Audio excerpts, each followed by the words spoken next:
You're asking engineers to build infrastructure, to make engineering design decisions that often lock you into a path, into a particular path. And often you will find as a PM that like you learn more about your customer, your understanding of who your customer is broadens out. I'm going through this right now, so maybe this is why it's top of mind.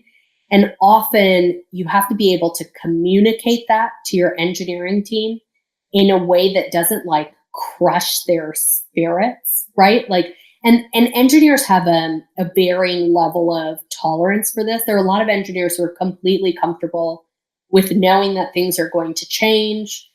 People, I think, have a different level of like stuff will change. There's uncertainty. There may also be work that might get thrown away or might be lost or wasted work.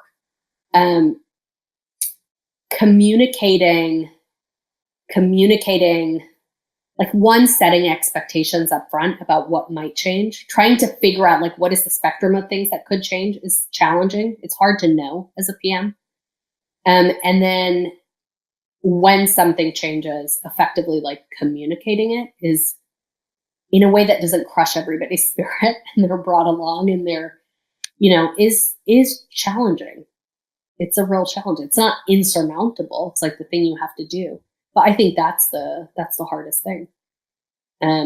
Engineers, and I really respect what engineers have to do. Engineers have to take like what ultimately, even though PMs and designers think like what we design, like they're just mocks and it seems so real and concrete, but they have to take that and translate that into something that actually works like fit it into an existing code base with all of its like weird peculiarities. And like, that's really hard. And then to do all of that and then to have somebody come back and say like, ooh, I learned something that like may change this. That's hard. And that's your job as a PM. It's hard.